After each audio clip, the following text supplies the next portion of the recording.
All right, everyone. So our next session is sponsored by Indeni, whose Cloud Rail tool is an advanced IAC security tool that includes policies like CIS and PCI and uses graph theory for context-aware analysis and reducing false positives. Our next session will be presented by Chris and Emilian from F-Secure, and they're asking, has anyone seen the principal? Over to you guys. Thanks a lot. Thank you, guys, and welcome to our Has Anyone Seen the Principal presentation here for CloudSec. My name is Emilian and Cebuc, and together with my colleague here, Chris, we're going to be talking to you today about Azure AD Service Principles. Now, we're security consultants at Security Consulting. We love cloud, particularly Microsoft Azure's solution, and in our day-to-day job, we do everything from breaking stuff, building cool stuff, and everything in between. Big shout out to our former colleague Javan, because he was the inspiration behind today's presentation.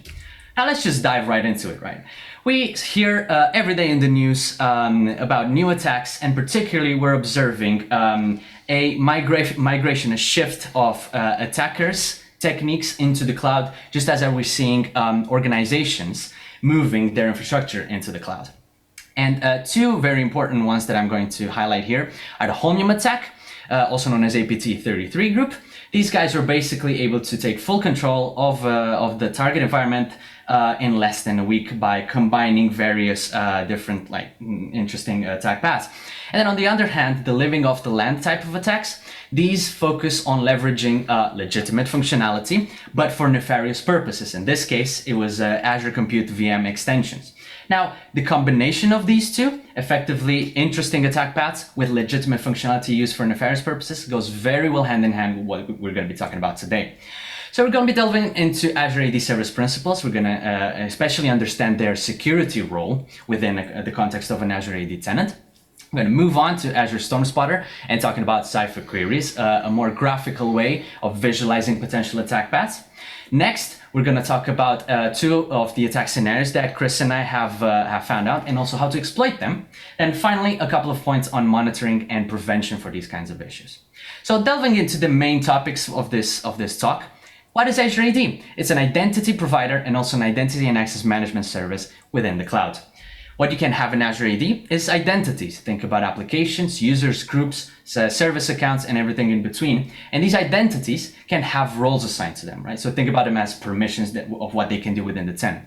Finally, service principals are effectively service accounts that are assigned to non-user identities, such as applications, to represent them. Now, what do we do with these service principals? Well, think about all the possibilities that apps in the cloud offer us.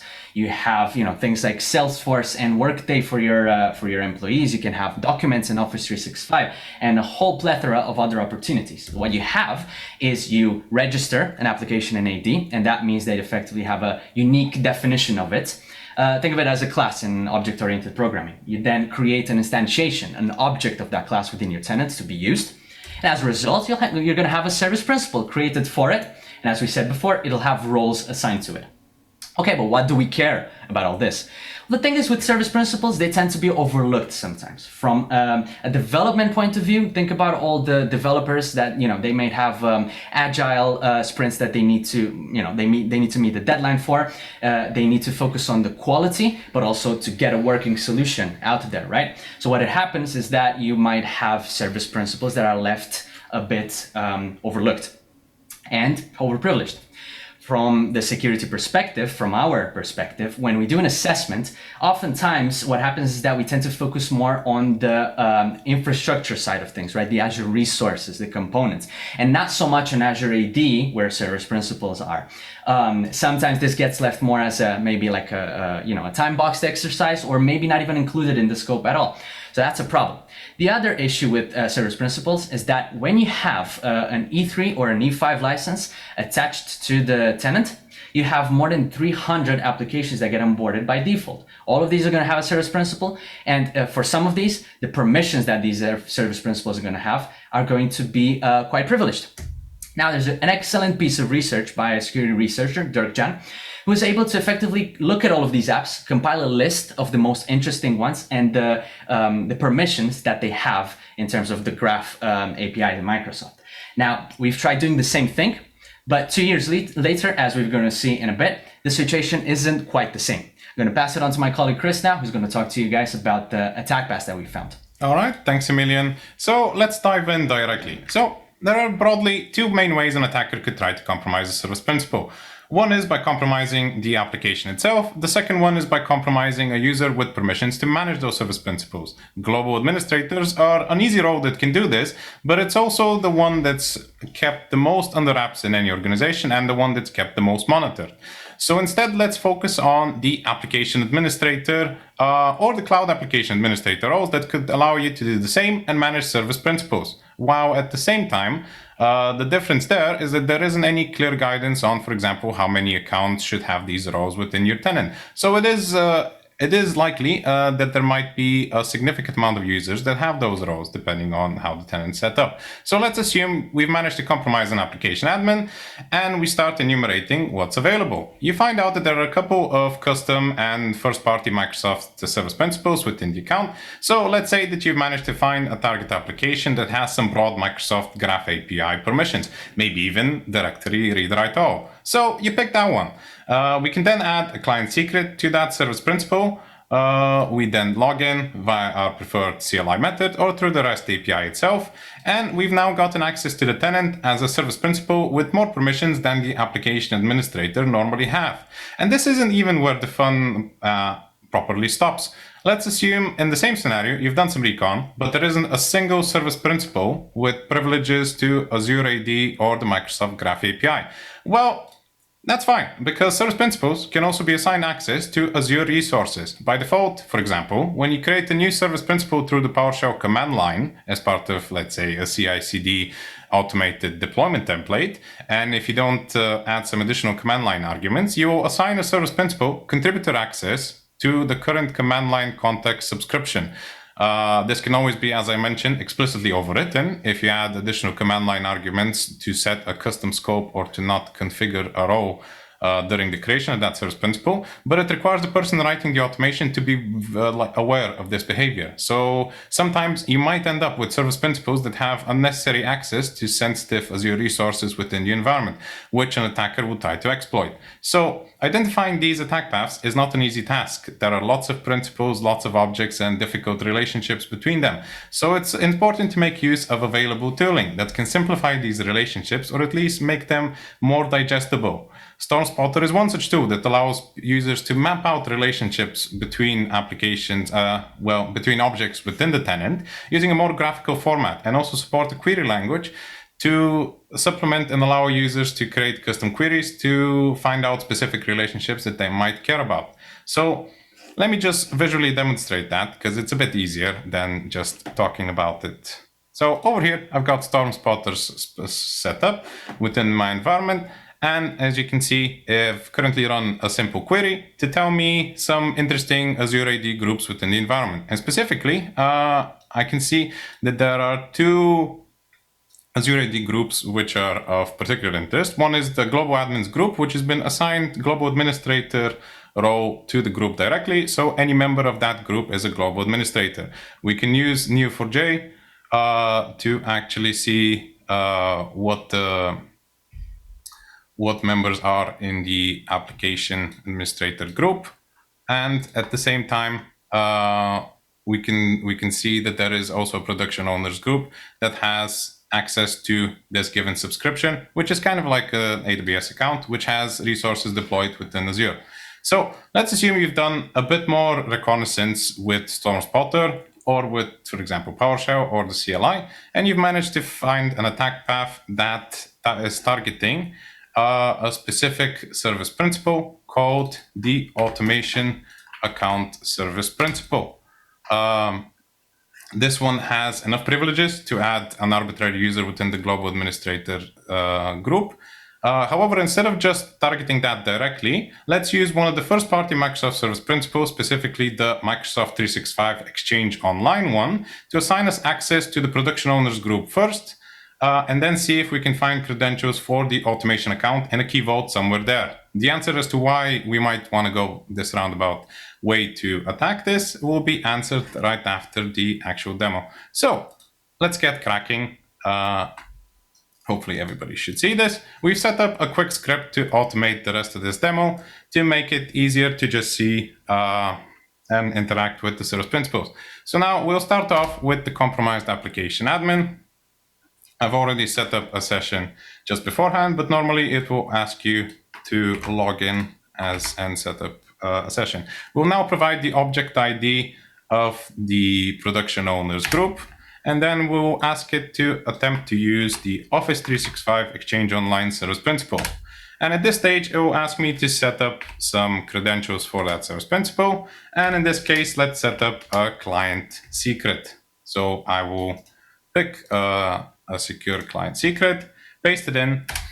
And what's going to happen in the background is that it's going to use that secret, attach it to the service principal, and then attempt to set up a valid Azure AD and Microsoft Graph API session, and then move the application administrator user to the production owners group, which is something that the application administrator normally does not have permission to do. And if we can see over here, the script has run successfully. So if I just do a quick refresh over here on the application admin group, we can see that it's been added to the production owners. So let's see what we can actually do as that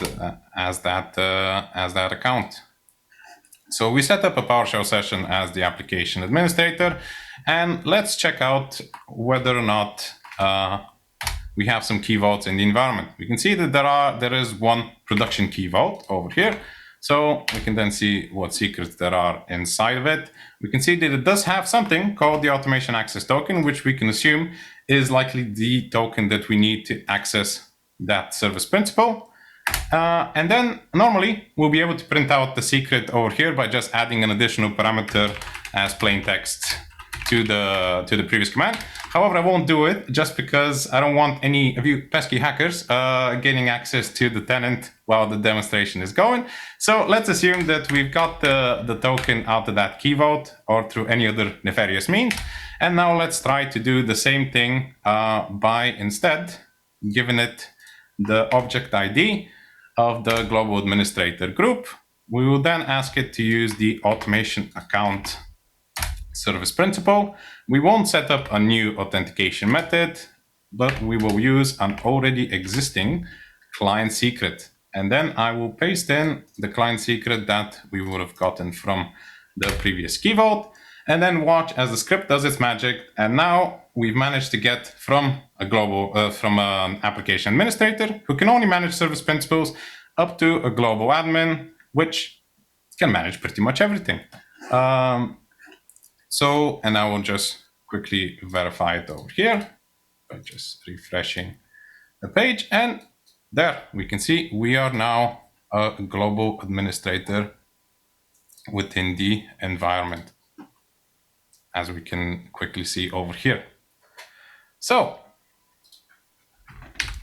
that's all well and good. And now the answer to why you might want to go about this in a roundabout way is twofold. So Microsoft service principals are a bit special in the sense that they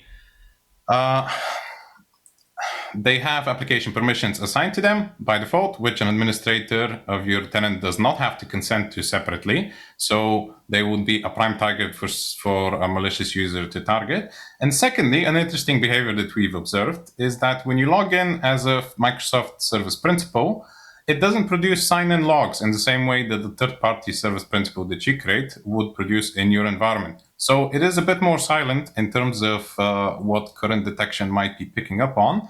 So a malicious user might be targeting that for that exact purpose and remain under the radar a bit. Now, that sounds super bad, obviously. And the Chan's article from 2019 does state that there are a lot of service principals like that with a lot of permissions. But now in 2021, Microsoft have clearly done some work to prevent the abuse of first-party service principals. And 99% of all the service principals of those 360 odd that we attempted to use did not allow users to sign in, even if we had set up a certificate or client secret for them. And out of the ones that we did manage to log in as, only these 4 actually had interesting application permissions within the testing tenant. And that's why we used the Office 365 Exchange Online one, because it was the only one that had the group read writes all permission. Now, We've talked about how to attack, so let's talk about how to prevent. From a user perspective, the most important thing that we need to do is follow the principle of least privilege. Make sure that users that have application admin and cloud application admin roles have them assigned and managed through something like Azure AD privileged identity management in order to allow auditing of access to that row and time box the actual usage of that row whenever needed. Additionally, also add security controls to users such as multi-factor authentication and conditional access policies to restrict on the incoming IP range or device compliance that they use. And lastly, make sure to restrict on who can consent to and register applications within your tenant so that only dedicated users like application developers can create new third-party application registrations in your tenant, and then the global administrator can consent to those permissions as needed.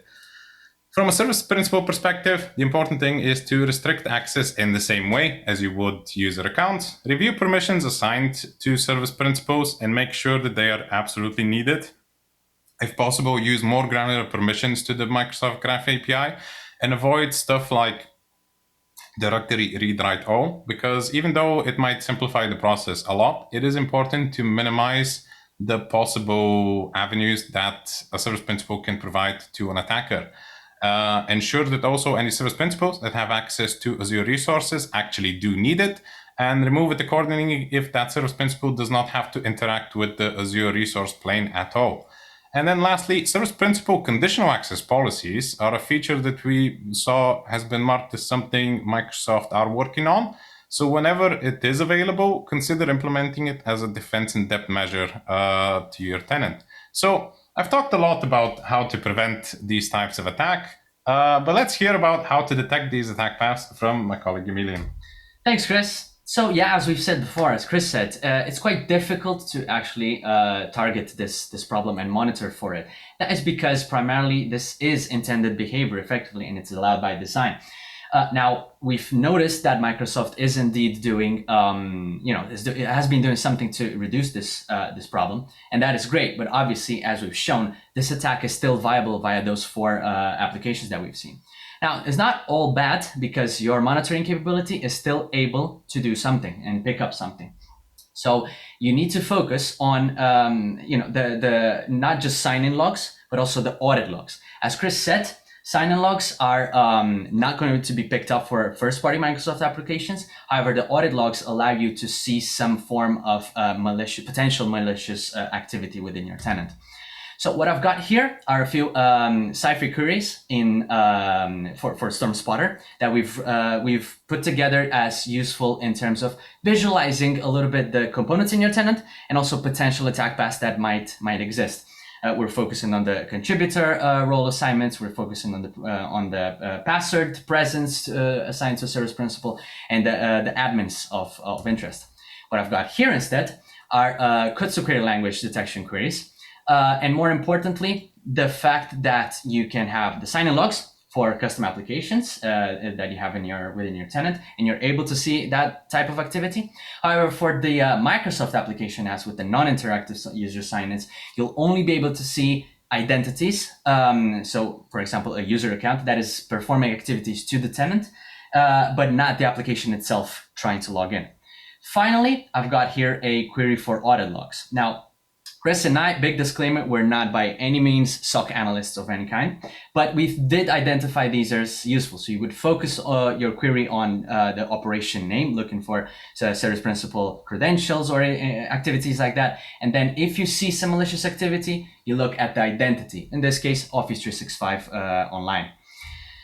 Finally, if we want 3 things from you guys to remember for our talk today, remember that service principals are a viable attack method. So therefore, identify user activity that might be nefarious, which means that they might have fiddled with them. Then identify your potential targets of compromise. StormSpotter can really help with identifying admins, the apps, and your most sensitive Azure resources that could be a target. And finally, remember that prevention is going to be really hard. So you need to build a layered approach to your detection. For that purpose, Chris and I have written up a paper on Azure security, on a framework for Azure security, where we talk about this on a more holistic way and not just service principals. Finally, the tool that we've showed to you guys earlier, we are planning on releasing that. We want to polish it a little bit, make it more general purpose, and then add some detection notes to it as well, sort of in a wiki. So thank you for joining us. Thank you for your attention. And we are going to take any questions if there's any. Thank you. Thanks, everybody. Thank you, Chris and Emilian. Are there any questions in the audience?